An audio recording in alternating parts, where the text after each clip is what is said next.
Hello' বন্ধুসকল, আপুনি যদি আপোনাৰ মোবাইলটো ব্যৱহাৰ কৰিয়ে SBIৰ fixed deposit, saving bank account, recurring deposit আদিৰ ইণ্টাৰেষ্ট চাৰ্টিফিকেট ডাউনলোড কৰিব বিচাৰিছে, তেতিয়াহ'লে কেনেকৈ কৰিব পাৰিব? যদি আপুনি জানিব বিচাৰিছে, চাই থাকক এই ভিডিঅ'টো শেষলৈ। আমি এই টপিকটোৰ ওপৰতে কথা পাতিবলৈ গৈ আছোঁ। নমস্কাৰ বন্ধুসকল, মই প্ৰণৱ আৰু স্বাগতম জনাইছোঁ মোৰ ইউটিউব চেনেল ডিজি ৱৰ্ল্ড অসমলৈ। বন্ধুসকল, প্ৰথমতে আমি ইউনো লাইট SBI যিটো মোবাইল এপ আছে সেইটোত গুচি যাম আৰু আগৰ প্ৰচেছখিনি ষ্টেপ বাই ষ্টেপ দেখুৱাম। বন্ধুসকল, আপোনালোকে দেখা পাইছে আমি আমাৰ মোবাইলৰ স্ক্ৰীণত আহিছোঁ আৰু ইয়াত ইউনো লাইট SBI যিটো মোবাইল এপ আছে সেইটো খুলি লৈছোঁ। মনত ৰাখিব, এইটো ইউনো লাইট SBI, ইউনো নহয়। আৰু ইয়াত এমপিনটো ভৰাই আমি লগ ইন হৈ যাম। আপুনি যদি ইউনো লাইট SBIত ৰেজিষ্ট্ৰেশ্যন এতিয়ালৈ কৰা নাই, ইউনোৰ নিচিনাকৈ আপুনি ৰেজিষ্ট্ৰেশ্যন কৰিব লাগে, আপুনি ৰেজিষ্ট্ৰেশ্যনটো কৰি ল'ব পাৰে। এতিয়া আমি লগ ইন হৈ যাম। লগ ইন হোৱাৰ পাছত একাউণ্টৰ ডেছবৰ্ডটো এনেকুৱাকৈ দেখা পাম। ইয়াত এটা ছাৰ্ভিচৰ অপশ্যন পাম, তাৰ ওপৰত ক্লিক কৰি দিম। ছাৰ্ভিচেছৰ ওপৰত ক্লিক কৰি দিয়াৰ লগে লগে ছাৰ্ভিচেছৰ আণ্ডাৰত যিমানকেইটা অপশ্যন থাকিব সেইকেইটাৰ ভিতৰত মাই চাৰ্টিফিকেটছৰ ওপৰত ক্লিক কৰি দিব লাগিব। মাই চাৰ্টিফিকেটৰ ওপৰত ক্লিক কৰি দিওঁ। এতিয়া ডিপ'জিট ইণ্টাৰেষ্ট চাৰ্টিফিকেট এটা অপশ্যন পোৱা যাব, তাৰ ওপৰত ক্লিক কৰক।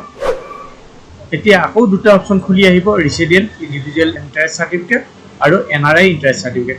আমি প্ৰথমটোৰ ওপৰতে ক্লিক কৰিব লাগিব, resident individual interest certificate.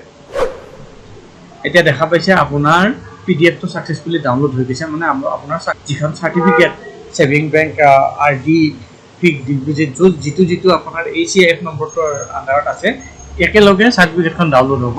Download হৈ গৈছে।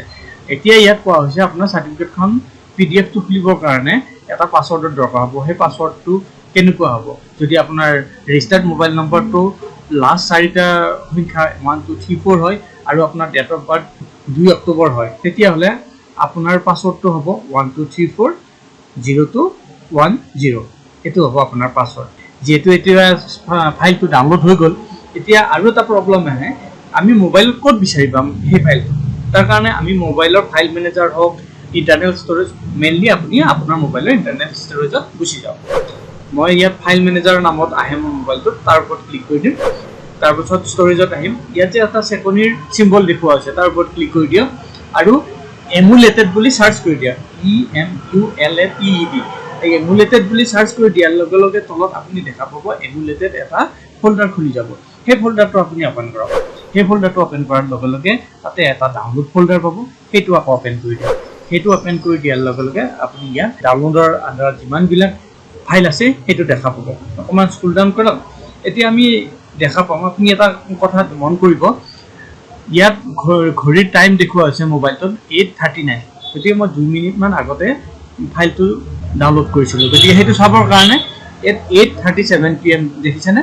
নহ'লে যদি কালি মানে চাই আপুনি এইটো ডেট আহিব ইয়াত, কিন্তু এতিয়া ইয়াত সময় দিয়া আছে। গতিকে এইটোৱে ফাইল হ'ব। গতিকে এইটো অপেন কৰক। অপেন কৰিব যাওঁতে আপোনাৰ যিকেইটা ছফ্টৱেৰ আপোনাৰ তাত আছে PDF ভিউৱাৰৰ, সেইকেইটা দেখুৱাব। যিকোনো এটাৰ মাধ্যমত আপুনি খুলি লওক আৰু খোলাৰ পাছতে সেই পাছৱৰ্ডটো ইয়াত ভৰাব লাগিব। আপোনাৰ মোবাইল নম্বৰৰ লাষ্ট 4টা অংক আৰু আপোনাৰ ডেট অফ বাৰ্থৰ ডে মান্থ সেই দুটা ভৰাব লাগিব। সেইটো একেলগে কৰি অপেন কৰি দিয়ক। অপেন কৰাৰ পাছত চাৰ্টিফিকেটখন এনেকুৱাকৈ দেখা পোৱা যাব। ইয়াত যদি আপোনাৰ ছেভিং বেংক একাউণ্টৰ লগত ফিক্সড ডিপ'জিট বা ৰেকাৰিং ডিপ'জিটো আছে, সেই একাউণ্ট নম্বৰবিলাকো দেখা পোৱা যাব আৰু কিমান আপুনি কোনটোত কিমান ইণ্টাৰেষ্ট পাইছে বছৰটোৰ ভিতৰত তাকে দেখুওৱা হ'ব আৰু আপুনি ইয়াৰ পৰা আপুনি জানিব পাৰিব।